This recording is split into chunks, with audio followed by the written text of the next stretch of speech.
Depuis le commencement, il y a une vérité que beaucoup ignorent, une vérité qui a été cachée, altérée et minimisée à travers les siècles, mais qui, aujourd'hui, peut enfin être révélée à ceux qui cherchent sincèrement la compréhension.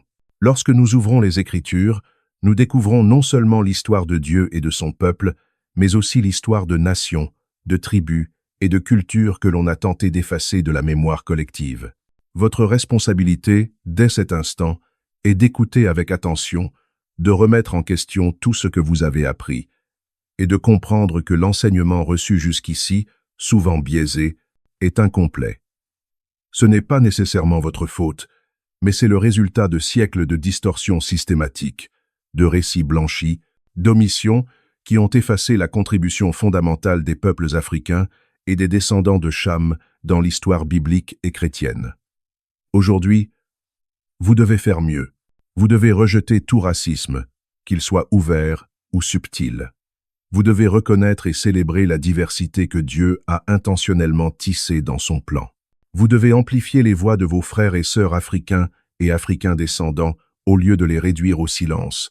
Et vous devez utiliser votre privilège, si vous en avez, pour promouvoir la justice. Cela n'est pas simplement une question d'équité sociale ou de correction historique. C'est une question de fidélité à Dieu, de justice biblique. Dieu, tout au long des Écritures, a montré qu'il aime la justice, qu'il déteste l'oppression et qu'il se tient toujours du côté des marginalisés. C'est la même vérité que nous retrouvons dans Ésaïe chapitre 1 verset 17 où il est écrit « Apprenez à faire le bien, recherchez la justice, secourez l'opprimé ». Lorsque nous choisissons de défendre nos frères et sœurs africains, de rejeter les récits racistes et de célébrer l'héritage biblique des peuples noirs, nous ne faisons pas preuve de politiquement correct. Nous agissons selon la parole. Nous incarnons la justice de Dieu. Et comprenez ceci, toute cette révélation, toute cette lumière sur l'histoire et les Écritures a un but ultime, glorifier Dieu. Quand nous voyons la plénitude de son plan, nous admirons sa grandeur et son impartialité. Dieu n'est pas limité par la race, la couleur ou la culture. Son plan inclut chaque nation, chaque tribu et chaque langue, de la Genèse à l'Apocalypse, du Jardin d'Éden à la Nouvelle Jérusalem. Et, dans ce plan divin, les peuples africains ne sont pas des ajouts de dernière minute. Ils sont au cœur de l'histoire de la rédemption. Ils ont été et seront toujours participants fondamentaux de l'œuvre de Dieu dans le monde. Pour comprendre l'influence africaine sur la théologie chrétienne primitive, il faut regarder vers Alexandrie, en Égypte, l'un des centres intellectuels et spirituels les plus influents des premiers siècles. C'est là que l'école catéchétique d'Alexandrie a produit certains des penseurs les plus brillants du christianisme primitif. Clément d'Alexandrie, originaire de cette ville africaine, a réconcilié la philosophie grecque avec la théologie chrétienne et a profondément marqué la compréhension de la foi. Son successeur, Origène, a écrit plus de 2000 œuvres et produit des éditions monumentales de l'Ancien Testament, comparant différentes versions du texte hébreu et grec, tout en développant des méthodes d'interprétation qui ont guidé l'Église pendant plus de 1000 ans. Ces figures africaines n'étaient pas des curiosités historiques. Elles ont façonné l'orthodoxie chrétienne et posé les bases de toute la théologie occidentale. Puis vint Athanase d'Alexandrie, champion de l'orthodoxie trinitaire, dont la défense de la pleine divinité du Christ a été déterminante au Concile de Nicée. Sans lui, la doctrine chrétienne que nous connaissons aujourd'hui pourrait ne pas avoir survécu.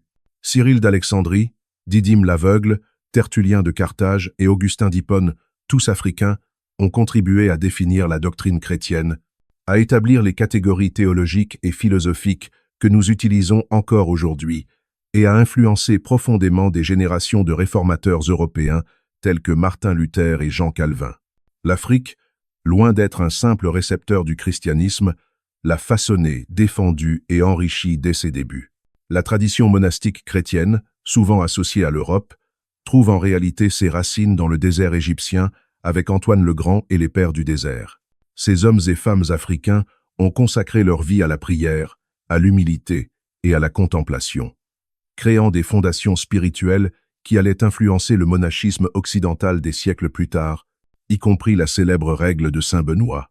Les moines et moniales africains ont non seulement préservé les écritures et la culture chrétienne, mais ils ont également inspiré des générations de croyants dans le monde entier, démontrant que la sainteté transcende la couleur de la peau, et que l'Afrique était au centre de la vie spirituelle chrétienne dès ses débuts. Même les martyrs africains, comme Perpétue et Félicité, ont joué un rôle crucial dans l'histoire de l'Église primitive. Le courage et la fidélité de ces jeunes femmes africaines, confrontées à la persécution sous l'empereur Septime Sévère, ont laissé un témoignage indélébile de foi et de résilience.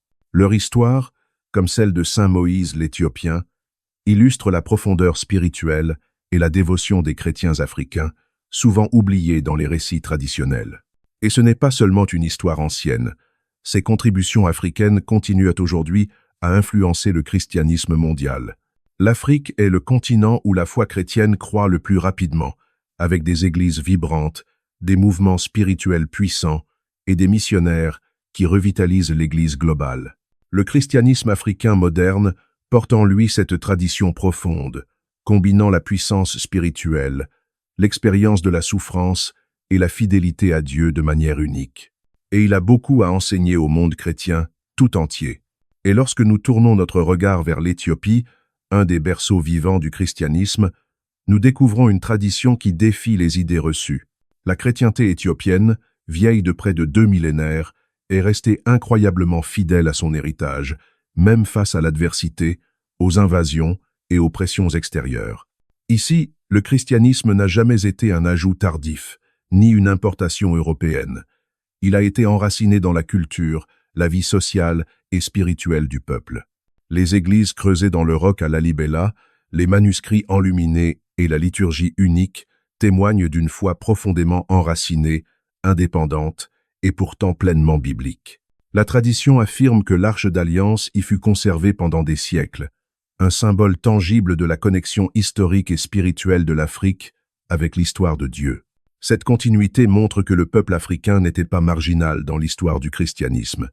Il en a été un acteur central et actif. Et lorsque nous observons les pères du désert, nous voyons encore une fois cette vérité se manifester.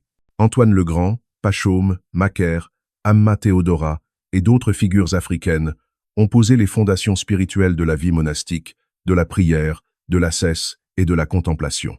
Les monastères qu'ils ont fondés et les enseignements qu'ils ont transmis ont nourri l'Europe pendant le Moyen Âge et ont préservé la sagesse chrétienne, souvent à une époque où le continent européen sombrait dans l'ignorance religieuse et culturelle.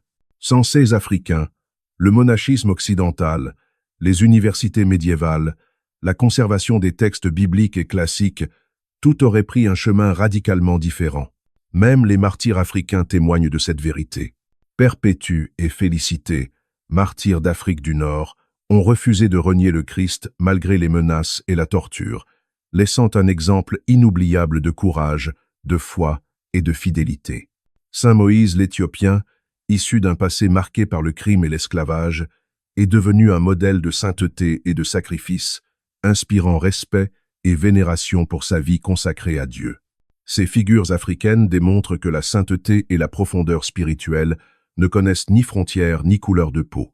Elles nous rappellent que l'Afrique était au cœur du christianisme dès ses origines, non à la marge, et qu'elle a influencé et formé le christianisme global de manière décisive. Et ce rôle crucial continue aujourd'hui. L'Afrique, malgré les siècles de colonisation, de traite des esclaves et de marginalisation, est devenue le centre mondial du christianisme vivant. Le Nigeria, l'Éthiopie, le Kenya, l'Angola, la République démocratique du Congo et tant d'autres nations voient leur foi s'épanouir avec une vigueur que beaucoup d'églises occidentales ont perdue. Ces églises africaines ne sont pas seulement actives, elles sont créatives, doctrinalement solides et spirituellement puissantes. Elles produisent des théologiens de renommée internationale, réinterprètent les Écritures à travers une perspective africaine et revitalisent l'Église globale par leur ferveur, leur sagesse et leur compréhension profonde du royaume spirituel. Il est essentiel de comprendre que ces communautés africaines ne sont pas des copies affaiblies du christianisme occidental. Elles sont originales, authentiques et puissantes. Leur spiritualité prend au sérieux le monde invisible, la guerre spirituelle, l'action du Saint-Esprit et la puissance de la prière, souvent avec une intensité que beaucoup de chrétiens occidentaux ont oubliée. Et pourtant, elles sont enracinées dans la fidélité biblique et dans la continuité historique. L'Afrique a été un phare de foi, d'endurance et de créativité spirituelle, même lorsque d'autres régions ont été assujetties à l'obscurité ou à l'oppression. Et le message pour nous aujourd'hui est clair. Nous ne pouvons pas ignorer cette réalité. Ceux qui écoutent doivent se demander « Que faisons-nous de cette vérité ?» Pour les Africains et descendants africains, il s'agit de revendiquer leur héritage biblique, de comprendre que leur rôle dans l'histoire de Dieu n'a jamais été marginal et de le célébrer avec fierté. Pour tous les autres, il s'agit de reconnaître que nous avons souvent accepté une vision partielle et eurocentrée de la foi chrétienne et que nous avons une responsabilité spirituelle et morale de corriger cette perspective. La Bible, lorsqu'elle est lue honnêtement, révèle une diversité intentionnelle. Des figures africaines portent la croix du Christ, enseignent la théologie primitive, développent la vie monastique et participent à la rédemption mondiale depuis le commencement. Les patriarches, les rois, les prophètes et les apôtres incluent ces voix et ces visages. L'ignorance de cette vérité ne change pas le plan de Dieu. Il a toujours été inclusif, divers et profondément juste. Ainsi, nous devons être actifs. Nous devons amplifier ces voix, les enseigner, les célébrer et les rendre visibles. Les jeunes doivent savoir que leur identité africaine et leur foi chrétienne sont historiquement cohérentes et bibliquement authentiques. Les enseignants, pasteurs et parents ont la responsabilité de présenter un récit complet, non filtré, non blanchi, non déformé. Chaque image, chaque représentation, chaque enseignement doit refléter la vérité. Le christianisme a toujours été universel, multiculturel et profondément africain dès ses origines. Et c'est cette vérité qui transforme la foi, enrichit la compréhension et renforce l'Église. Comprendre que l'Afrique n'a jamais été spectatrice, mais actrice centrale de l'histoire chrétienne, change notre vision de Dieu, de l'Église et de notre place dans son plan. Cela inspire justice, humilité et engagement spirituel. C'est une révélation qui élève la louange et approfondit la gratitude envers celui qui a orchestré tout cela depuis la fondation du monde.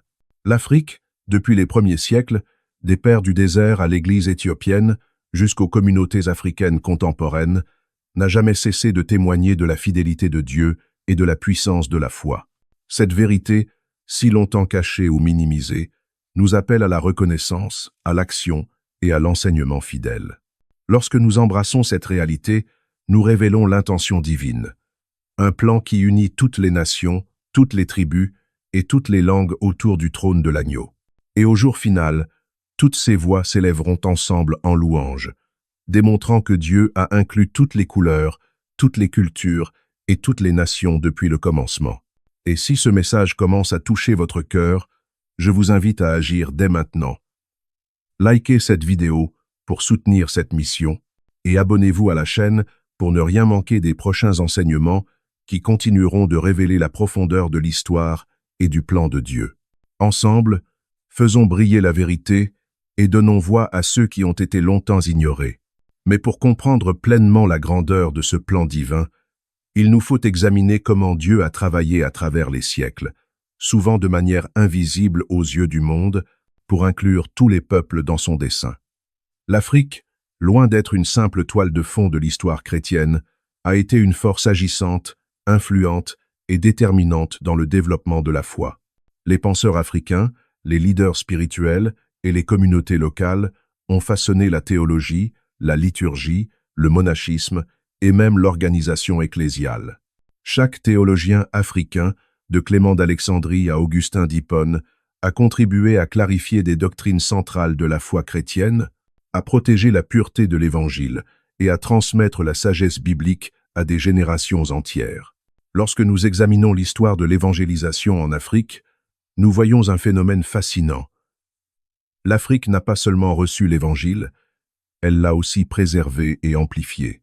L'Église copte en Égypte a maintenu la foi orthodoxe lorsque de nombreuses régions voisines étaient en proie à l'oubli ou à la conversion forcée. L'Église éthiopienne a développé des traditions uniques de prière, d'enseignement et de célébration biblique qui ont survécu à l'invasion, au colonialisme et aux pressions culturelles externes. Ces communautés n'étaient pas passives. Elles ont façonné la manière dont le christianisme est pratiqué aujourd'hui et ont influencé des générations de croyants à travers le monde. Et cela nous mène à un point crucial. Le christianisme africain n'est pas uniquement historique. Il est dynamique, vivant et influent dans le monde contemporain. Le Nigeria, la République démocratique du Congo, le Ghana, le Kenya et l'Ouganda ne sont pas simplement des lieux où l'évangile est pratiqué. Ce sont des centres de créativité théologique, de leadership spirituel et de transformation sociale. Les prédicateurs africains attirent des foules immenses. Les jeunes leaders émergent avec des perspectives bibliques profondes et les missionnaires africains réévangélisent des régions d'Europe et d'Amérique du Nord où la foi s'affaiblit. Ces mouvements ne sont pas secondaires. Ils redéfinissent la portée globale du christianisme et démontrent que Dieu n'a jamais limité son œuvre à un continent ou à une culture.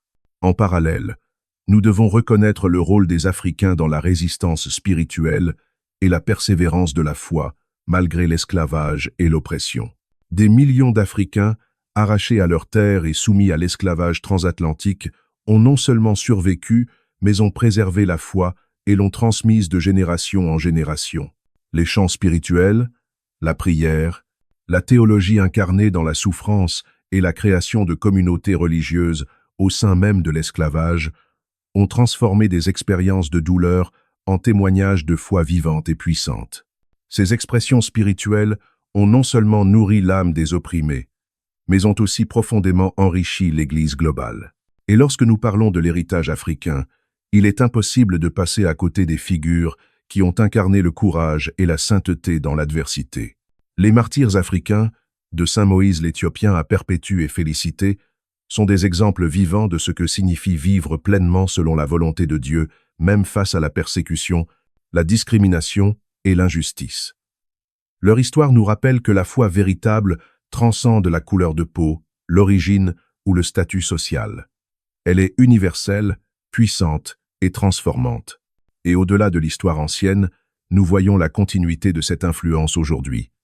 Les églises africaines produisent des œuvres théologiques, musicales et spirituelles, d'une profondeur qui enrichit l'ensemble du christianisme mondial. Leurs interprétations des Écritures, leur vision du royaume de Dieu et leur engagement envers la justice sociale offrent une perspective unique, enracinée dans la foi et l'expérience historique. Ces contributions sont essentielles. Elles rappellent que le christianisme n'est pas une religion européenne, mais une foi globale, inclusivement tissée par Dieu depuis le commencement. Ainsi, le message pour nous aujourd'hui est double. Pour les descendants africains et les personnes noires, il s'agit de revendiquer un héritage biblique et spirituel souvent ignoré ou effacé. Vous êtes au centre du plan de Dieu, non à la périphérie. Votre histoire dans le christianisme commence avant l'esclavage, avant la colonisation, au cœur de la révélation divine, et elle continue jusqu'à aujourd'hui dans la vitalité et la puissance du christianisme africain contemporain. Chaque voix, chaque leader, chaque croyant africain participe à la continuité de cette foi, et cela doit être reconnu, célébré et enseigné. Pour ceux qui ne sont pas africains, le message est tout aussi urgent. Il est temps de corriger les récits biaisés et eurocentrés. Il est temps de reconnaître l'Afrique comme une source vitale du christianisme, de valoriser les théologiens africains, de célébrer les figures historiques africaines, de reconnaître la contribution des communautés africaines dans la formation de la doctrine, de la liturgie et du monachisme, et d'apprendre de leur persévérance et de leur foi. Il ne s'agit pas de révisionnisme, mais de fidélité historique et biblique. C'est un appel à la justice spirituelle et à la reconnaissance de la vérité. Et quand nous comprenons cela, notre vision du christianisme, de l'histoire et de Dieu lui-même s'élargit. Nous voyons un Dieu qui agit de manière inclusive, qui valorise chaque peuple, chaque culture, chaque voix, et qui a orchestré un plan universel pour unir toutes les nations autour de son trône. Ce plan n'est pas abstrait. Il se manifeste dans la fidélité des Africains à travers les siècles, dans la persévérance des chrétiens africains contemporains et dans la vitalité spirituelle de leur communauté. C'est pourquoi l'histoire de l'Afrique et des personnes noires dans le christianisme n'est pas un détail secondaire. Elle est centrale. Elle est fondamentale pour comprendre le plan de Dieu, la portée de l'Évangile et la profondeur de la fidélité divine. Ignorer cette vérité, c'est passer à côté de l'un des aspects les plus glorieux de l'œuvre de Dieu sur la terre. Mais embrasser cette vérité, la célébrer, l'enseigner et la vivre transforme notre foi, enrichit l'Église et honore Dieu dans toutes ses œuvres. Et maintenant, à ce moment précis, le défi est clair. Chaque chrétien, chaque enseignant, chaque leader spirituel doit décider comment il répondra à cette vérité. Allons-nous la minimiser, l'ignorer ou la déformer? Ou allons-nous l'embrasser pleinement, la transmettre avec fidélité et permettre à toutes les générations de voir l'Afrique et les Africains non pas comme périphériques, mais comme centraux dans le plan divin? La réponse à cette question définira non seulement notre foi, mais aussi l'avenir de l'Église et la manière dont nous représentons Dieu au monde. Mais pour véritablement saisir l'ampleur de ce plan divin, il faut comprendre que chaque détail de l'histoire, chaque figure africaine et chaque communauté chrétienne sur le continent n'était jamais accidentelle. Tout a été orchestré par la main souveraine de Dieu pour révéler sa gloire, pour manifester sa justice et pour démontrer que sa miséricorde n'a pas de limite. Chaque martyr africain, chaque théologien, chaque monastique, chaque croyant opprimé et fidèle a été une pièce essentielle dans le puzzle divin. Ce n'est pas simplement un récit historique, mais une leçon spirituelle profonde. Dieu travaille par-delà les frontières, par-delà les injustices, et il élève ceux que le monde marginalise afin de révéler sa puissance et sa sagesse infinie. Considérez la portée de ce message. L'Afrique a façonné le christianisme depuis ses racines les plus profondes, et cela a des implications pour chaque chrétien vivant aujourd'hui. Le fait que le christianisme en Europe, en Amérique et dans le monde entier ait prospéré est directement lié à l'engagement spirituel et intellectuel des Africains dans l'histoire de l'Église. Ignorer cette vérité, c'est méconnaître la source même de notre foi et c'est limiter notre compréhension de Dieu, de sa justice et de son plan universel. Car Dieu n'a jamais limité son œuvre à une culture ou à une race. Son dessein a toujours été inclusif, global, éternel. Et cela nous ramène à la responsabilité individuelle et collective. Chaque chrétien est appelé à agir selon la vérité. Enseigner la Bible dans sa richesse complète, reconnaître la diversité des peuples dans le plan divin et contester toute forme d'injustice ou de déformation historique. La justice biblique n'est pas une option, elle est centrale. Être fidèle à Dieu implique de se lever contre le racisme, contre les omissions historiques, contre les représentations incorrectes de sa création. Cela signifie amplifier les voix africaines, célébrer leur héritage et corriger les fausses narrations qui ont longtemps marginalisé leur contribution à l'Église et à la foi chrétienne. Chaque figure africaine que nous avons mentionnée, Clément d'Alexandrie, Origène, Augustin, Antoine le Grand, les mères et pères du désert, Moïse l'Éthiopien, Perpétue et Félicité, les monastiques et théologiens contemporains n'étaient pas secondaires. Leur vie et leur œuvre sont des témoignages vivants de l'amour de Dieu pour toutes les nations et de son plan inclusif pour l'humanité. Leur courage, leur foi et leur intelligence spirituelle ont façonné l'Église, et ils continuent de la façonner aujourd'hui. Chaque fois que nous lisons la Bible, que nous célébrons l'Évangile ou que nous enseignons la foi, nous devons reconnaître cette réalité. La foi chrétienne n'est pas européenne. Elle est universelle, diverse et profondément enracinée en Afrique dès le commencement. Et cette vérité a un pouvoir transformateur. Pour les communautés africaines et descendants africains, il s'agit de reconnaître qu'elles sont au cœur du plan de Dieu, qu'elles ont été essentielles à chaque étape de l'histoire de la rédemption. Pour les non-africains, il s'agit d'un appel à l'humilité et à la reconnaissance. Accepter la vérité historique et biblique, corriger les préjugés hérités et agir pour amplifier la justice et l'inclusion. Ce n'est pas simplement académique, c'est spirituel, c'est éthique, c'est une réponse directe à la volonté de Dieu. Et voici la dimension la plus profonde de tout cela.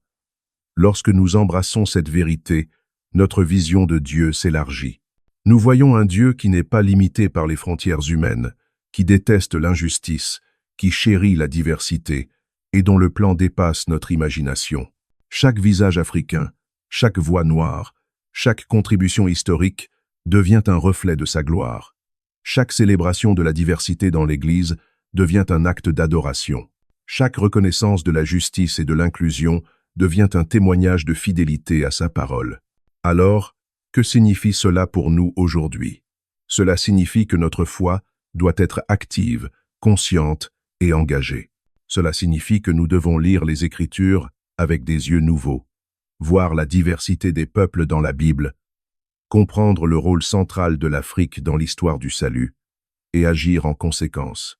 Cela signifie élever les voix marginalisées, défendre les opprimés, enseigner la vérité historique et spirituelle, et transformer nos communautés par la justice et la miséricorde. Cela signifie que chaque prédication, chaque leçon, chaque décision doit refléter la profondeur et la richesse de l'œuvre de Dieu. Et finalement, tout cela converge vers un objectif sublime, la gloire de Dieu et l'unité de son peuple. Dans la Nouvelle Jérusalem, toutes les nations, toutes les tribus et tous les peuples se tiendront devant le trône de l'agneau, et les voix africaines s'élèveront en louanges, riches, variées et puissantes, honorant le Dieu qui les a inclus depuis le commencement. Cela n'est pas une vision abstraite. C'est une réalité promise, une conclusion divine à une histoire que Dieu a orchestrée avec minutie et sagesse. Nous voyons donc que la vérité historique et biblique, lorsqu'elle est embrassée et enseignée correctement, transforme notre perception du monde, notre pratique de la foi et notre engagement envers la justice. Elle nous rappelle que Dieu agit toujours selon ses plans parfaits, qu'aucune injustice ne peut annuler sa volonté, et que chaque peuple a sa place centrale dans son dessein. La reconnaissance, l'inclusion et la justice ne sont pas des idées secondaires. Elles sont l'essence même de ce que signifie suivre Dieu fidèlement. Ainsi, alors que nous continuons ce voyage, il devient clair que chaque geste, chaque décision, chaque enseignement que nous transmettons doit refléter cette vérité. Ignorer cette réalité n'est pas seulement une erreur historique, c'est un manquement spirituel. Mais reconnaître et honorer cette vérité transforme notre foi, renforce l'Église et glorifie Dieu de manière tangible, ici et maintenant, dans le présent et pour l'éternité. Mais à mesure que nous avançons dans cette compréhension, nous devons réaliser que la grandeur de l'Afrique dans l'histoire chrétienne n'est pas un fait isolé, ni un simple détail historique. C'est une preuve éclatante de la fidélité de Dieu à son plan divin. Chaque théologien africain, chaque monastique, chaque saint martyr et chaque croyant fidèle qui a persévéré au milieu de l'oppression et de l'injustice est un témoignage de la manière dont Dieu élève les marginalisés pour manifester sa gloire et sa justice. Comprenez ceci. L'Évangile n'a jamais été limité par des frontières, des préjugés ou des hiérarchies humaines. Il transcende tout et chaque contribution africaine démontre que Dieu œuvre là où nous ne l'attendons pas toujours. Souvent dans ce que le monde considère comme périphérique ou secondaire, mais qui est en réalité central dans son dessein éternel. Et voici la profondeur de ce message. Lorsque nous reconnaissons ces vérités, nous ne célébrons pas seulement l'Afrique. Nous reconnaissons le caractère universel et inclusif de Dieu. Chaque saint africain, chaque penseur chrétien, chaque monastique du désert et chaque communauté fidèle, qu'elle soit éthiopienne, copte, nord-africaine ou subsaharienne, témoigne que la foi chrétienne n'est jamais exclusivement occidentale. L'histoire chrétienne a été façonnée simultanément en Afrique et ailleurs, et souvent, c'est l'Afrique qui a maintenu la lumière de la foi quand d'autres régions étaient dans l'obscurité. Cela devrait transformer notre manière de comprendre la théologie, la culture chrétienne et notre propre responsabilité en tant que disciples de Christ. Et maintenant, réfléchissez à l'ampleur spirituelle de tout cela. Nous parlons d'un plan divin qui englobe toutes les races, toutes les nations, toutes les tribus, chaque voix africaine, chaque expérience africaine, chaque moment de fidélité au Christ constitue un témoignage puissant que Dieu n'est limité par aucune frontière humaine. Les Africains ont non seulement reçu l'Évangile, ils l'ont approfondi, l'ont défendu et l'ont transmis avec courage et sagesse. Et quand nous ignorons cette vérité, nous appauvrissons notre compréhension de Dieu, de son Évangile et de son plan de salut. Et cette reconnaissance a une conséquence immédiate et urgente.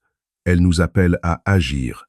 Chaque chrétien, chaque communauté, chaque leader spirituel est confronté à une question directe. Que ferez-vous de cette connaissance? Ignorerez-vous ses contributions et continuerez-vous à perpétuer une version blanchie de l'histoire? Ou accepterez-vous la vérité complète et intégrerez-la dans votre vie, votre enseignement et votre pratique spirituelle? La foi sans action, la connaissance sans justice, la compréhension sans inclusion n'est pas complète. Elle est incomplète, et Dieu appelle son peuple à la plénitude de la vérité. Et quand nous parlons de justice, ce n'est pas un concept abstrait, c'est un mandat divin. Michée chapitre 6 verset 8 dit clairement que Dieu exige que nous pratiquions la justice, aimions la miséricorde et marchions humblement avec lui. La reconnaissance de l'Afrique et des contributions des Africains au christianisme primitif est une forme de justice. C'est corriger les récits erronés, amplifier les voix longtemps réduites au silence et honorer le plan de Dieu. Mais cela ne suffit pas seulement de dire « oui, c'est vrai ». Nous devons traduire cette vérité en actions concrètes, enseigner l'histoire correctement, inclure les figures africaines dans nos études bibliques, célébrer les saints africains, soutenir les communautés africaines contemporaines et faire de la justice et de l'inclusion des piliers de notre témoignage chrétien. Et voici la beauté extraordinaire de cette vérité. Lorsque nous agissons ainsi, nous ne renforçons pas seulement l'Église, nous glorifions Dieu de manière visible et palpable. Chaque voix amplifiée, chaque vérité enseignée, chaque acte de justice reflète le cœur de Dieu. Cela transforme nos communautés, nos églises et nos vies individuelles. La gloire de Dieu n'est pas seulement théorique, elle devient tangible lorsque son plan inclusif est reconnu, célébré et mis en pratique. Et maintenant, considérons le message émotionnel et spirituel. Chaque Africain, chaque descendant africain, chaque membre de l'Église mondiale qui reconnaît cette vérité devient un témoin vivant de la fidélité et de l'inclusivité de Dieu. Ce n'est pas seulement une question d'histoire, c'est une question d'identité, de dignité et de vérité spirituelle.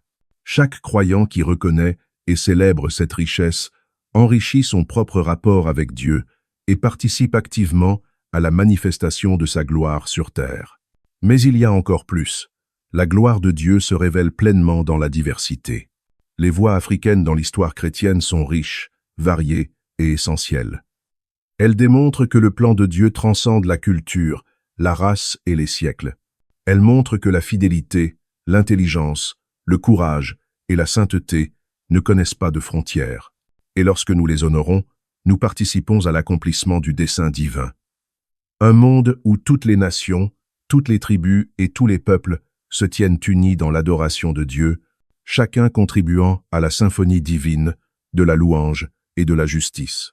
Et c'est ici que la puissance émotionnelle et spirituelle atteint son sommet, lorsque nous comprenons que la reconnaissance de l'Afrique, de ses saints, de ses penseurs et de ses croyants contemporains n'est pas seulement historique, mais une expression directe de la justice et de l'inclusion que Dieu exige. Nous réalisons que nous participons à un mouvement éternel. Chaque action que nous prenons pour amplifier les voix marginalisées, chaque décision pour corriger les récits erronés et chaque geste de justice reflète directement le cœur de Dieu et contribue à l'achèvement de son plan. Ainsi, nous ne pouvons plus nous contenter de passivité. Nous sommes appelés à être actifs, engagés et intentionnels. La reconnaissance historique et spirituelle doit se traduire par la pratique. Enseigner correctement, inclure activement, agir pour la justice et glorifier Dieu par chaque décision. Car chaque pas que nous faisons dans cette direction contribue à la manifestation visible de sa gloire et à la réalisation de son plan éternel. Et alors que nous approchons de la conclusion finale, il est crucial de garder à l'esprit que la vérité, l'inclusion et la justice ne sont pas seulement des idéaux, elles sont des expressions tangibles du royaume de Dieu. Chaque fois que nous enseignons correctement, que nous célébrons la diversité et que nous agissons selon la justice biblique, nous participons à un crescendo spirituel qui culmine dans la gloire divine. Toutes les nations, toutes les tribus et tous les peuples réunis devant le trône de l'agneau, unis dans la louange et la justice. Pour montrer que vous vous engagez dans cette mission et que vous êtes connecté à cette vision divine, laissez un commentaire ci-dessous avec la phrase « Je choisis la vérité divine ». En écrivant ces mots, vous vous connectez non seulement à cette communauté, mais vous affirmez aussi votre engagement à vivre selon la justice, l'inclusion et la gloire de Dieu dans votre vie quotidienne. Chaque commentaire devient un témoignage vivant de foi et d'action. Et alors que nous pénétrons plus profondément dans la compréhension de cette vérité, nous devons reconnaître que ce n'est pas seulement un récit historique ou une observation académique. C'est une révélation vivante du cœur de Dieu. Chaque saint africain, chaque penseur chrétien, chaque figure du christianisme primitif et chaque croyant fidèle qui a persévéré dans la foi malgré l'oppression et l'injustice ne sont pas des anecdotes isolées. Ils sont le témoignage éclatant de la manière dont Dieu élève les marginalisés pour manifester sa gloire et son plan parfait. Comprenez ceci, le dessein de Dieu n'est jamais limité par des frontières humaines, par des hiérarchies sociales, par des préjugés raciaux ou par des siècles de distorsion. Les Africains ont été centraux dans l'histoire du christianisme depuis le tout début. Ils ont défendu la vérité théologique, préservé la foi au milieu de persécutions, enrichi la liturgie et inspiré des générations entières. Et quand nous ignorons cette vérité, nous appauvrissons notre foi et notre compréhension de Dieu. Nous réduisons sa grandeur, sa justice et son plan inclusif à des récits partiels et limités. Et maintenant, considérez la portée spirituelle de cette réalité. Dieu ne choisit jamais de façon arbitraire.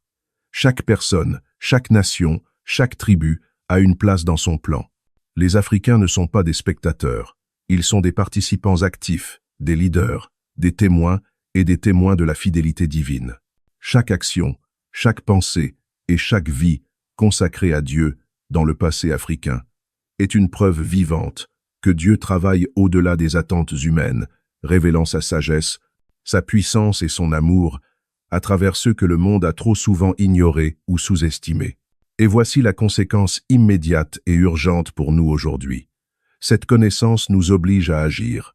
Nous ne pouvons plus rester passifs ou reproduire des versions blanchies de l'histoire chrétienne. Nous devons corriger, amplifier, enseigner, inclure et célébrer. Nous devons reconnaître les contributions africaines dans toutes les sphères, théologie, monachisme, leadership, mission et piété personnelle.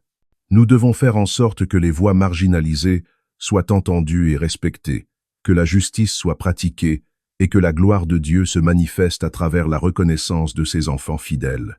Et c'est ici que le crescendo émotionnel et spirituel devient tangible. Comprendre l'Afrique dans le christianisme primitif et contemporain n'est pas seulement historique. C'est une invitation à participer activement à la gloire de Dieu. Chaque voix africaine amplifiée, chaque figure célébrée, chaque vérité corrigée est un acte de justice et d'adoration. Chaque geste contribue à la manifestation tangible du royaume de Dieu sur terre. Et c'est là que notre responsabilité devient claire. Nous ne pouvons plus ignorer, minimiser ou effacer la vérité. Mais nous ne nous arrêtons pas à l'histoire ancienne. Nous devons voir l'Afrique aujourd'hui, un continent vibrant de foi, où le christianisme croît plus rapidement que partout ailleurs dans le monde. Des millions de croyants fervents, des églises dynamiques, des missionnaires courageux et des théologiens perspicaces façonnent le christianisme global. La vérité est que l'Afrique, longtemps considérée comme une réceptrice passive de l'Évangile, est aujourd'hui un moteur, un phare et une source d'inspiration pour l'Église mondiale. Et reconnaître cela est une forme directe de justice et de fidélité à Dieu. Et maintenant, réfléchissez à l'appel spirituel. Qu'allez-vous faire avec cette vérité? La connaître sans agir serait une trahison de la foi. L'histoire et la vérité ne sont pas de simples informations. Elles sont un appel à vivre, à enseigner et à défendre la justice. Chaque chrétien, chaque église, chaque famille a une responsabilité directe, amplifier les voix africaines, enseigner l'histoire complète, honorer les saints et leaders africains et s'engager activement dans la pratique de la justice et de l'inclusion. Car chaque geste de vérité et de justice glorifie Dieu et renforce son royaume sur terre. Et c'est ici que le message atteint son apogée. Lorsque nous comprenons que l'inclusion, la justice et la reconnaissance de l'Afrique dans le christianisme ne sont pas seulement des idées abstraites, mais des expressions directes du cœur de Dieu, nous réalisons que nous participons à un mouvement éternel. Nous ne faisons pas seulement mémoire, nous façonnons l'avenir de l'Église, nous renforçons le témoignage de l'Évangile et nous honorons le plan divin dans sa plénitude. Ainsi, chaque action que nous prenons pour amplifier les voix marginalisées, chaque décision pour corriger les récits erronés, chaque geste de justice reflète directement le cœur de Dieu. Et lorsque nous voyons la gloire de Dieu se manifester à travers cette diversité célébrée et cette justice appliquée, nous ne faisons pas seulement preuve de fidélité. Nous devenons co-créateurs dans le dessein divin, participants actifs à la manifestation tangible de son royaume sur terre. Et enfin, nous comprenons que la gloire de Dieu se révèle pleinement dans la diversité et l'unité. Chaque saint africain, chaque figure historique, chaque croyant contemporain témoigne que la foi chrétienne est universelle. Elle transcende les cultures, les frontières et les siècles. Et lorsque nous les honorons, nous contribuons à ce crescendo spirituel, à cette symphonie divine où toutes les nations, toutes les tribus et tous les peuples se tiennent unis dans la louange et l'adoration. Et c'est dans cette unité diversifiée, dans cette justice réparée et dans cette gloire manifeste que l'appel à l'action devient incontournable. Nous ne pouvons plus rester passifs. Enseignez, célébrez, agissez, amplifiez, incluez, défendez et honorez la vérité. Car chaque action contribue à la manifestation du royaume de Dieu. Chaque voix amplifiée glorifie le Créateur, et chaque justice rendue reflète son cœur infini et inclusif. Et alors que nous poursuivons ce voyage à travers l'histoire, la théologie et la révélation spirituelle, nous devons voir la continuité divine.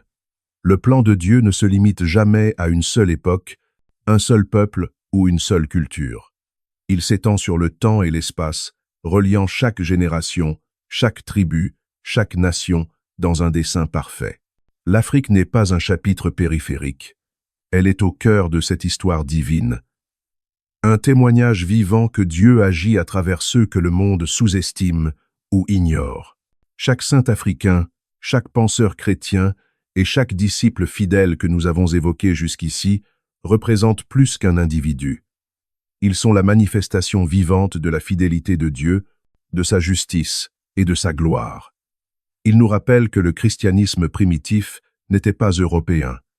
Il était global, inclusif, et il prospérait dans des terres que le monde moderne a trop souvent effacées ou ignorées. Chaque enseignement, chaque contribution, chaque geste de foi africain a façonné la théologie, la liturgie et la pratique chrétienne que nous connaissons aujourd'hui. Et voici le point critique que nous devons tous comprendre. Ignorer cette vérité, c'est ignorer la gloire même de Dieu, car Dieu n'est pas partiel. Il n'exclut jamais une nation ou un peuple de son plan. Son cœur est universel, sa justice est complète et son amour est incommensurable. Lorsque nous refusons de reconnaître la centralité de l'Afrique dans l'histoire du christianisme, nous traversons la foi comme des aveugles dans un temple de lumière. Nous voyons seulement une fraction de sa beauté, nous entendons seulement un écho lointain de sa vérité. Et c'est pourquoi cette révélation doit nous transformer, spirituellement, intellectuellement et moralement. Elle nous appelle à l'action immédiate. Nous devons amplifier les voix africaines dans toutes les sphères, éducation, prédication, théologie, culture et leadership. Nous devons intégrer cette vérité dans nos églises, nos maisons, nos écoles et nos communautés. Nous devons montrer aux jeunes générations que l'histoire biblique et chrétienne n'est pas une histoire blanche. Elle est riche, diversifiée, puissante et inclusive.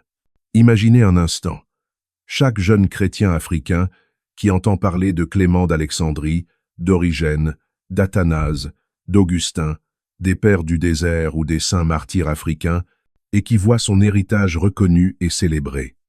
Imaginez le pouvoir de cette révélation. Une identité renforcée, une foi enracinée, une compréhension profonde que Dieu l'a toujours inclus dans son plan, qu'il n'est jamais marginalisé et que sa voix a toujours compté. Et maintenant, transposez cela dans chaque église, chaque communauté, chaque enseignement. La vérité historique et spirituelle devient un outil de transformation. Et c'est ici que le crescendo émotionnel atteint un nouveau niveau. Chaque acte de justice, chaque voix amplifiée, chaque reconnaissance de l'Afrique dans le christianisme est un acte de louange. Nous ne célébrons pas seulement des individus. Nous célébrons le cœur de Dieu. Un Dieu qui aime toutes les nations, qui élève les marginalisés, qui corrige l'injustice et qui manifeste sa gloire dans la diversité. Et lorsque nous participons à cette amplification et à cette justice, nous ne faisons pas que respecter l'histoire. Nous glorifions Dieu de manière vivante, réelle et puissante. Et c'est là que l'appel devient irréfutable. Vous, moi. Chaque chrétien a une responsabilité. Nous ne pouvons plus nous contenter d'un récit incomplet ou d'une interprétation biaisée. Nous devons enseigner, montrer et vivre la vérité. Nous devons corriger les erreurs historiques, célébrer les contributions africaines, défendre les marginalisés et pratiquer la justice. Chaque action devient un témoignage vivant que Dieu est juste, que Dieu est fidèle et que Dieu inclut tout le monde dans son plan. Et ce n'est pas seulement un message moral ou social, c'est profondément biblique. Michée chapitre 6 verset 8, Ésaïe chapitre 1 verset 17, toutes les Écritures appellent à la justice, à la miséricorde et à l'humilité. Et quand nous rejetons le racisme, que nous célébrons l'héritage africain, que nous amplifions les voix longtemps ignorées, nous répondons directement à l'appel de Dieu, agir avec justice, aimer la miséricorde et marcher humblement avec lui. Nous devenons les instruments de son plan inclusif, les messagers de sa gloire et les témoins vivants de son royaume. Et alors que le monde continue de croire à tort que l'Europe ou l'Occident a été le cœur de la théologie chrétienne, nous savons maintenant que la vérité est différente.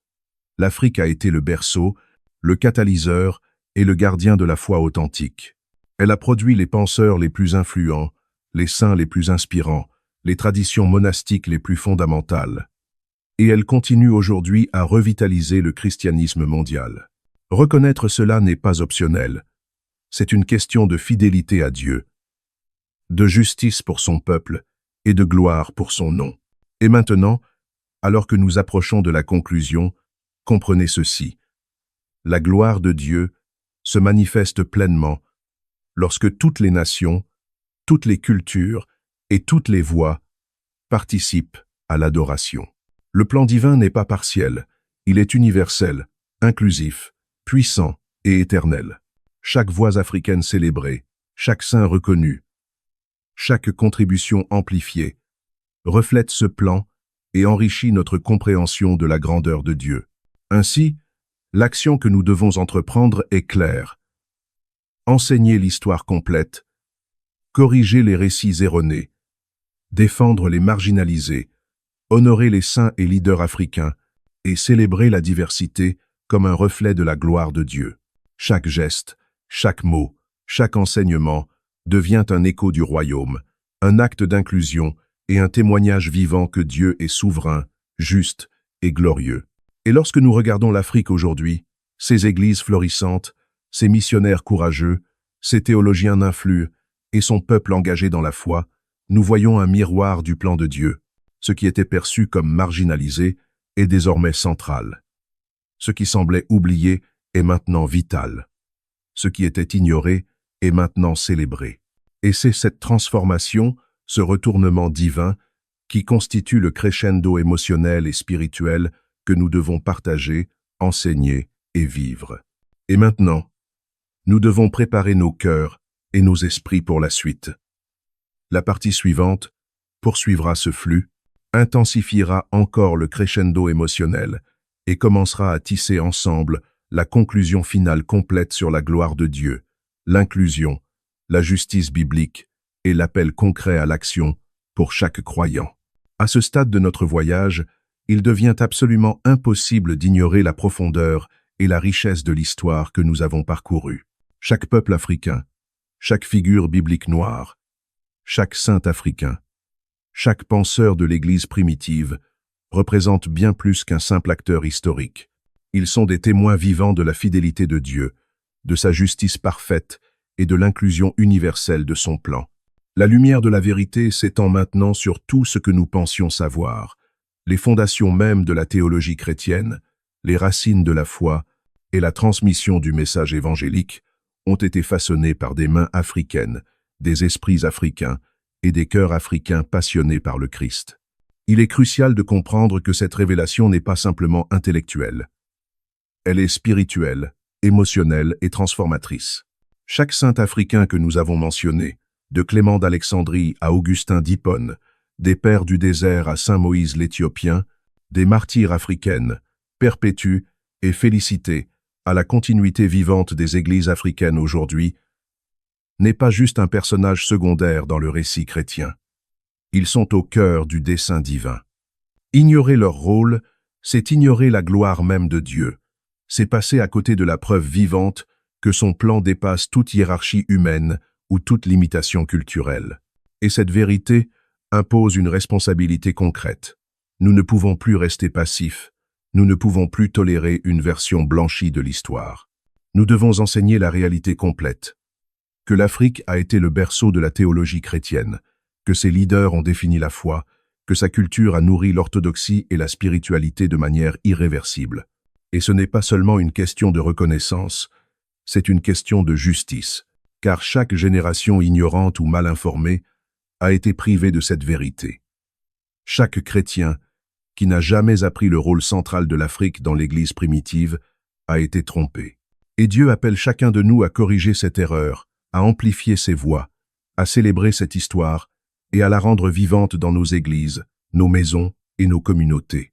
Imaginez un monde où chaque enfant africain qui ouvre sa Bible voit Clément d'Alexandrie, Origène, Athanase, Augustin, les pères et mères du désert, les saints martyrs africains, non pas comme des anecdotes lointaines, mais comme des héros de la foi auxquels il peut s'identifier pleinement.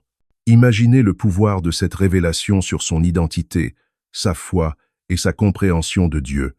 Une foi enracinée dans la vérité, une identité valorisée et une confiance en Dieu renforcée. Et maintenant, transposer cette vision à l'échelle globale.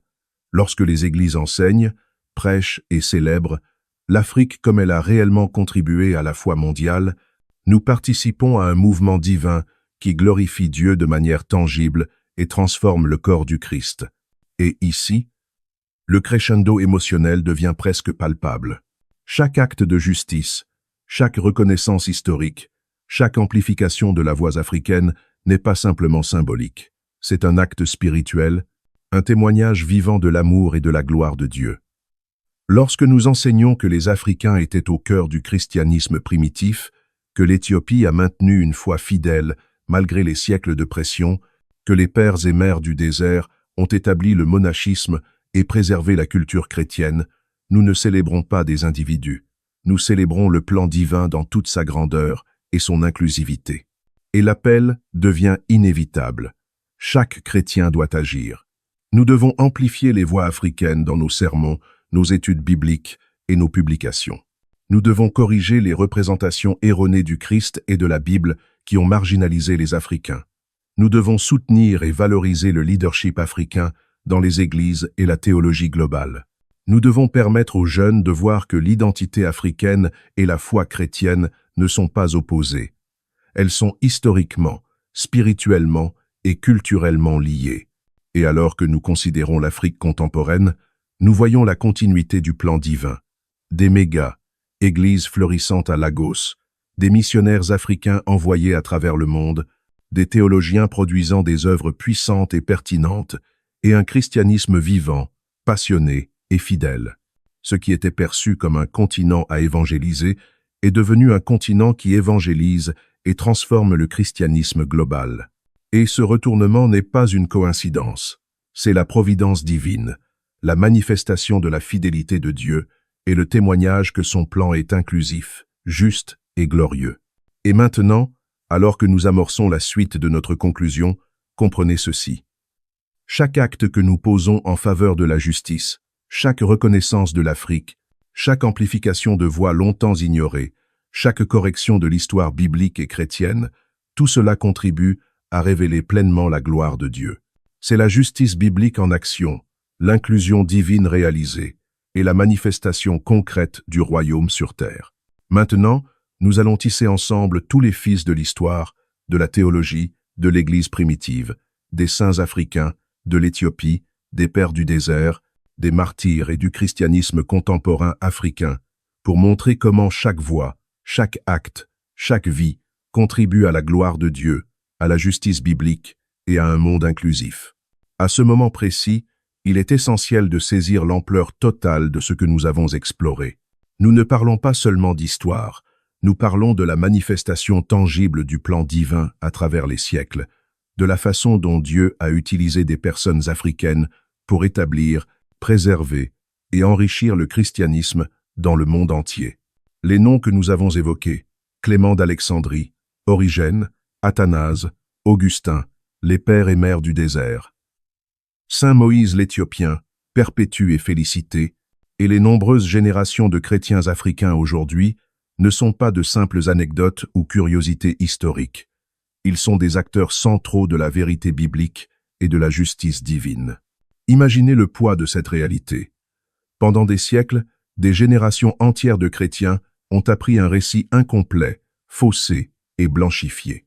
On leur a enseigné que la théologie sérieuse venait uniquement de l'Europe, que le christianisme africain était une extension ou une importation tardive, alors que la vérité historique montre exactement le contraire.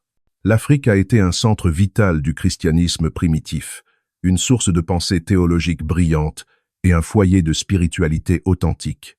Chaque débat sur la Trinité, chaque clarification de la Christologie, chaque préservation des Écritures, tout cela a été façonné, protégé et enrichi par des Africains. Et quand nous comprenons cela, nous comprenons que chaque partie de l'histoire chrétienne qui a été présentée autrement est non seulement incomplète, elle est injuste. Cette injustice historique ne peut plus être ignorée. Elle exige une réponse spirituelle et morale. Nous devons agir pour corriger le récit, pour rendre visibles les voix longtemps étouffées, pour enseigner la vérité aux enfants et aux adultes, pour que chaque chrétien reconnaisse que l'Afrique n'a jamais été marginale. Elle a été et demeure essentielle. Et ce faisant, nous ne faisons pas de la politique, nous faisons de la justice biblique. Nous répondons à l'appel du Seigneur. Faites justice, aimez la miséricorde, et marchez humblement avec votre Dieu. Nous honorons sa volonté en révélant la vérité, en amplifiant les voix africaines et en célébrant leur héritage dans le plan divin. Et le crescendo émotionnel devient ici presque insoutenable. Chaque action que nous prenons pour corriger l'histoire, chaque reconnaissance de l'Afrique dans la théologie et la pratique chrétienne, chaque mise en lumière des saints africains et des penseurs de l'Église primitive, chaque valorisation de l'Afrique contemporaine dans la foi chrétienne mondiale est un acte de gloire pour Dieu. Car quand nous révélons la vérité sur l'inclusion, sur la justice et sur l'impact africain, nous participons à l'œuvre même de Dieu. Nous contribuons à la manifestation de son royaume sur terre, un royaume où chaque nation, chaque tribu, chaque langue et chaque culture est honorée selon son rôle divinement prévu. Et considérez la continuité de cette action divine, de l'Égypte ancienne au premier monastère du désert, de l'Éthiopie chrétienne aux églises florissantes du Nigeria, de l'Angola et du Congo, jusqu'aux missionnaires africains envoyés dans le monde entier. Nous voyons un fil invisible, un plan cohérent et parfait de Dieu se dérouler à travers l'histoire. Rien n'est aléatoire. Chaque geste, chaque enseignement, chaque vie consacrée est une pièce essentielle du puzzle divin. Et lorsque nous comprenons cette continuité, notre admiration pour Dieu s'élève. Sa grandeur dépasse nos compréhensions humaines.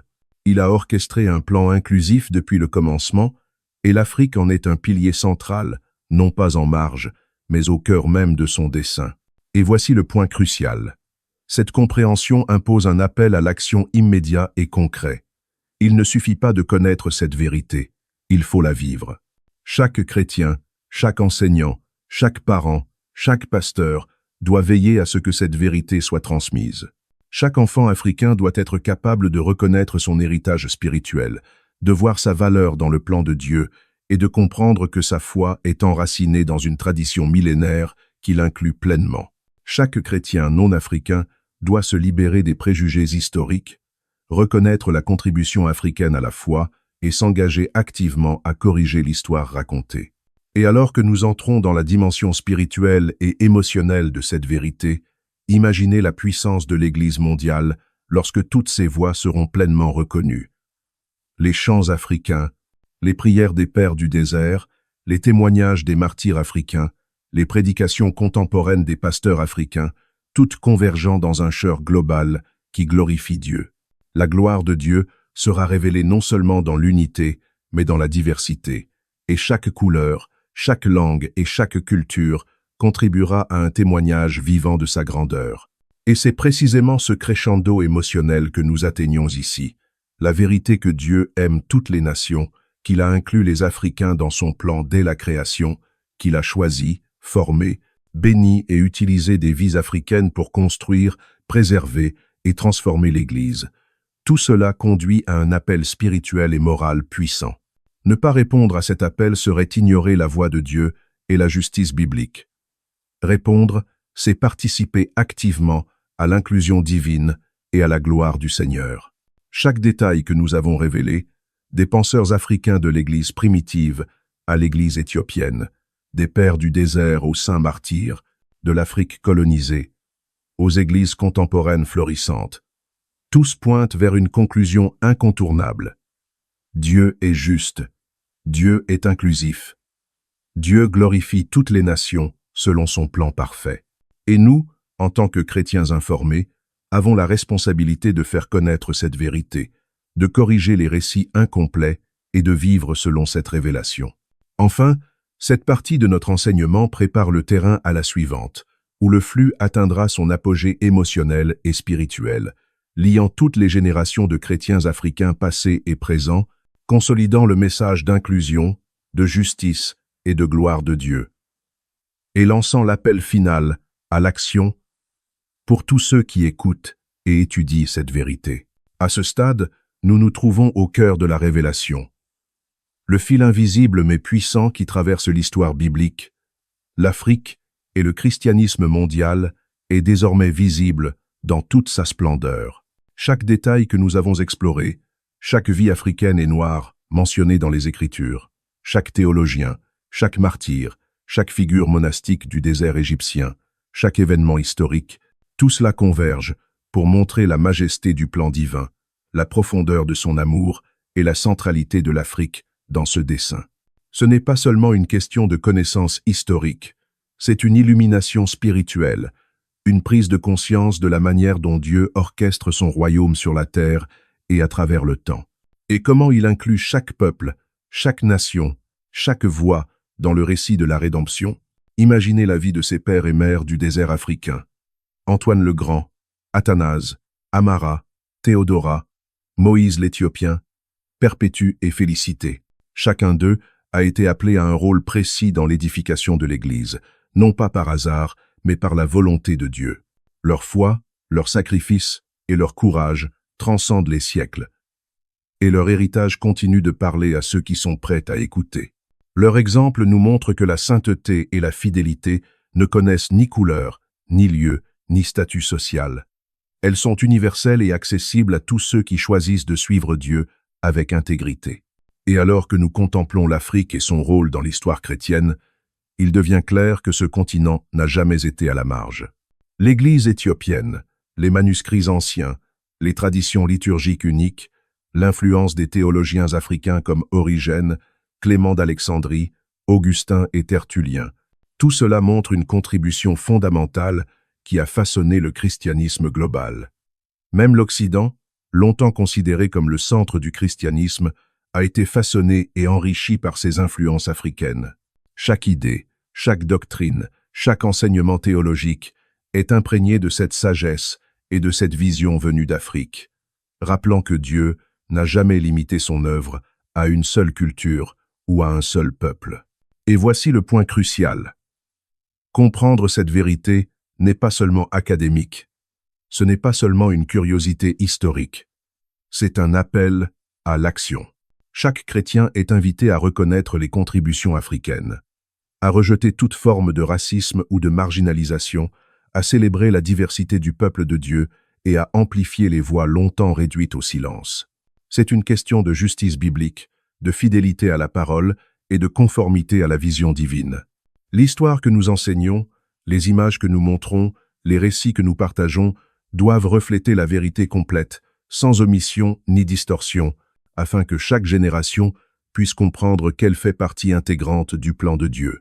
La dimension émotionnelle de cette révélation est saisissante. Quand nous voyons l'Afrique non pas comme un périphérique, mais comme le cœur vivant du christianisme, nous ressentons une admiration profonde pour la sagesse, la fidélité et le courage de ceux qui ont précédé, mais aussi une responsabilité immense pour aujourd'hui. Nous devons enseigner cette vérité, la célébrer dans nos églises, la partager dans nos familles et la mettre en pratique dans nos communautés. Nous devons montrer aux jeunes que l'être africain et l'être chrétien ne sont jamais en opposition. Ils sont historiquement et spirituellement indissociables. Et en contemplant le rôle des Africains dans la théologie, le monachisme, le martyre et la mission, nous réalisons que Dieu a orchestré une symphonie de justice et d'inclusion qui atteint son apogée non seulement dans le passé, mais également dans le présent. L'Afrique aujourd'hui revitalise le christianisme mondial. Des millions de croyants fervents, des églises vibrantes, des missionnaires envoyés dans le monde entier, des universités théologiques, produisant une pensée originale et pertinente. La prophétie se réalise sous nos yeux. Le continent longtemps opprimé et marginalisé devient maintenant un phare de lumière spirituelle, guidant l'Église globale et montrant la puissance, la fidélité et la gloire de Dieu à travers chaque action et chaque témoignage. Cette réalisation engendre un profond crescendo émotionnel et spirituel. Nous voyons la justice de Dieu, l'inclusion de chaque peuple et la gloire de Dieu manifeste à travers l'histoire et dans l'Afrique contemporaine. Chaque chrétien est confronté à une question. Allons-nous reconnaître cette vérité et agir? Ou allons-nous l'ignorer et continuer à perpétuer des récits partiels et injustes? L'action devient une extension naturelle de la foi. Enseigner l'histoire complète, célébrer chaque contribution, corriger les distorsions et marcher humblement dans la justice, comme le commandent les Écritures. Et tandis que l'intensité monte, il devient clair que cette vérité dépasse l'histoire. Elle touche le cœur même de notre foi et de notre adoration. Quand chaque voix est reconnue, quand chaque injustice est confrontée, quand chaque culture et chaque peuple trouve sa place dans le récit divin, l'Église devient un corps véritablement uni, reflétant la gloire, la sagesse et l'amour infini de Dieu. Les chants africains, européens, asiatiques, orientaux et occidentaux fusionnent dans une louange universelle, rappelant que Dieu est le maître du plan et que sa justice et son inclusion transcendent le temps et l'espace. Nous sommes ainsi amenés à un point crucial où le message spirituel et historique convergent. Les Africains et les Noirs ne sont pas des participants secondaires, non plus des ajouts tardifs. Ils sont au centre du dessein divin depuis le commencement. Leur histoire, leur théologie, leur foi et leur courage sont fondamentaux pour comprendre la vision complète de Dieu pour l'humanité.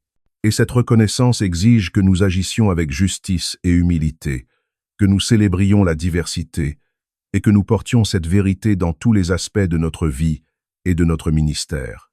Enfin, alors que nous approchons de la conclusion, le crescendo atteint son sommet. Nous voyons l'Afrique comme le cœur battant du christianisme mondial, un témoignage vivant de la fidélité de Dieu et un modèle d'inclusion, de justice et de gloire divine. Et dans cette vision, il devient impossible de séparer la compréhension historique, la responsabilité spirituelle et l'engagement pratique. Tout est lié. La vérité complète sur l'Afrique et les Noirs dans la Bible appelle à une action immédiate, un engagement renouvelé envers la justice biblique et la célébration de la gloire de Dieu dans toute sa diversité. Alors que nous arrivons à cette étape ultime de notre voyage, il est essentiel de prendre une pause et de contempler l'ampleur de ce que nous avons découvert. Non seulement l'histoire de l'Afrique et des peuples noirs est centrale dans le récit biblique, mais elle est également fondamentale pour comprendre le plan éternel de Dieu. Chaque patriarche, chaque prophète, chaque roi, chaque apôtre et chaque figure oubliée, que nous avons évoquée dans nos précédentes parties, convergent vers un point inéluctable. Dieu n'a jamais exclu personne, et sa gloire se manifeste pleinement dans l'inclusion de tous les peuples. Cela ne se limite pas à l'histoire ancienne. Cela affecte directement notre manière de lire la Bible, de vivre notre foi et de transmettre la vérité à la génération actuelle et future. Le crescendo spirituel que nous avons construit jusqu'ici atteint maintenant son apogée. Nous voyons que la gloire de Dieu ne peut être pleinement comprise sans reconnaître l'Afrique comme un cœur vivant du christianisme, et les peuples noirs comme participants essentiels et inaltérables dans le plan divin. Chaque aspect de la foi chrétienne, la théologie, la liturgie, le monachisme, le martyre, la mission et même la musique sacrée, est profondément enraciné dans les contributions africaines. Ignorer cette réalité, c'est ignorer une partie de l'œuvre de Dieu. C'est diminuer l'immensité de sa sagesse et la beauté de sa création. Lorsque nous contemplons l'inclusion divine, il est impossible de rester passif. Comprendre que les Africains et les Noirs sont au centre du dessein divin nous oblige à réfléchir. Comment vivons-nous notre foi? Comment enseignons-nous l'Écriture? Comment partageons-nous l'histoire de l'Église et de Dieu avec ceux qui nous entourent? La vérité que nous avons explorée exige une transformation de notre regard, de nos pratiques et de nos engagements. Chaque chrétien, chaque éducateur, chaque parent, chaque leader spirituel est appelé à refléter cette justice divine dans ses actions quotidiennes. La justice biblique est au cœur de ce message. Elle n'est pas simplement un concept théorique, elle est un appel à l'action immédiate et durable. Rejeter le racisme, amplifier les voix marginalisées, célébrer la diversité et défendre les opprimés ne sont pas des suggestions. Ce sont des commandements qui reflètent le cœur de Dieu, le Créateur, qui a formé chaque tribu, chaque nation et chaque langue, nous rappelle à travers les Écritures que l'injustice n'a pas sa place dans son royaume. Ainsi, notre responsabilité aujourd'hui est claire. Agir avec courage, humilité et intégrité, en construisant des communautés qui reflètent la vision complète de Dieu, des communautés inclusives, équitables et fidèles à sa parole. Et alors que nous considérons le rôle des Africains dans le christianisme contemporain, le panorama devient encore plus saisissant. Le continent africain ne se contente pas d'hériter du christianisme. Il le réinvente, le revitalise et le propage à travers le monde. Des millions de chrétiens passionnés, des églises massives, des mouvements de prière et des missionnaires africains envoient un souffle nouveau à des régions où le christianisme occidental s'essouffle. L'Afrique est désormais un phare mondial de foi vivante et authentique. Elle incarne le pouvoir transformateur de l'Évangile et démontre comment la fidélité à Dieu produit des fruits visibles, profonds et durables. Cette vérité amplifie le crescendo émotionnel. Nous comprenons que l'inclusion n'est pas une idée abstraite, c'est la volonté de Dieu, manifestée à travers des siècles de témoignages, de luttes, de sacrifices et de fidélité.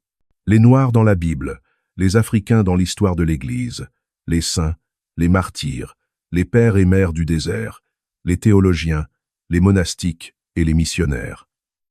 Ils révèlent que le plan de Dieu est vaste, diversifié, inclusif et glorieux.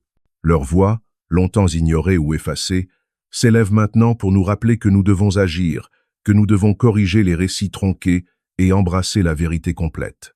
Le climax spirituel se révèle dans la dimension pratique. Comment traduire cette révélation en actions concrètes? Chaque chrétien est appelé à éduquer avec justice, à prêcher avec intégrité, à célébrer la diversité culturelle et spirituelle, et à œuvrer pour l'inclusion au sein de sa famille, son Église et sa communauté. Enseigner la vérité complète, montrer que Jésus choisissait des partenaires et des disciples de toutes origines, rappeler l'héritage africain dans la théologie et la foi, et valoriser chaque voix, voilà comment nous honorons la gloire de Dieu. Et au sommet de ce crescendo, nous atteignons la compréhension ultime. Dieu n'est pas partial. Il n'a jamais été limité par les frontières humaines ou les constructions sociales. Son plan embrasse l'humanité entière, chaque tribu, chaque nation, chaque culture, chaque couleur de peau. Les Africains et les Noirs sont au centre de cette vision depuis le commencement, et leur rôle ne peut être nié. Leur vie, leurs actions, leur foi et leur courage sont des témoins vivants de la fidélité de Dieu et de sa justice. Nous concluons avec une exhortation puissante et incontournable. Reconnaissez cette vérité, enseignez-la, célébrez-la et vivez-la. Chaque acte de justice, chaque parole de vérité, chaque geste d'inclusion est un acte d'adoration et un témoignage de la gloire de Dieu. L'histoire n'est pas simplement à lire, elle est à incarner. La Bible n'est pas simplement à connaître, elle est à vivre pleinement, en reflétant la diversité et la richesse de la création divine. En embrassant cette vérité, en célébrant l'Afrique et les Africains dans la Bible et dans l'histoire de l'Église, nous permettons à la gloire de Dieu de se manifester pleinement. Chaque voix africaine, chaque héritage noir, chaque contribution de l'Afrique au christianisme devient un reflet de la grandeur divine et chaque chrétien est appelé à devenir un canal de cette justice et de cette gloire. L'inclusion devient adoration, la justice devient fidélité et la gloire de Dieu devient visible à travers un peuple uni, divers et passionné. Ainsi se termine notre voyage à travers l'histoire, la théologie, la foi et l'inclusion. La leçon ultime est claire. Dieu est souverain, il est juste, il est inclusif, et sa gloire dépasse tout ce que nous pouvons imaginer. Les Africains, les Noirs, les peuples marginalisés, tous sont au cœur de son plan depuis le commencement, et leur rôle ne disparaîtra jamais. Nous avons vu leur place, nous avons vu leur impact, et nous sommes appelés à agir. À présent, le choix est à chacun. Embrasser cette vérité, la célébrer, la transmettre et la vivre dans la justice, l'amour et la gloire de Dieu. Et dans ce crescendo final, nous pouvons entendre les voix de chaque peuple, chaque culture et chaque nation s'élever en louange, formant un chœur universel, éternel et parfait devant le trône de Dieu. Chaque larme séchée, chaque injustice rectifiée, chaque voix amplifiée, tout cela contribue à la manifestation ultime de la gloire divine. Et ainsi, l'histoire se complète. Dieu, juste et fidèle, révèle son plan, son inclusion et sa gloire à travers l'Afrique, à travers les Noirs et à travers toute l'humanité qui choisit de marcher humblement avec lui. Si ce message vous touche et transforme votre vision, abonnez-vous à la chaîne et activez la cloche des notifications pour ne rien manquer des prochains enseignements qui continueront à révéler la profondeur de l'histoire et du plan de Dieu. Et surtout, laissez un commentaire ci-dessous en écrivant « Je marche dans la vérité de Dieu ». En laissant ce mot, vous affirmez votre engagement personnel à vivre selon la vérité, la justice et la gloire de Dieu, et vous rejoignez cette communauté qui cherche à refléter son plan dans le monde.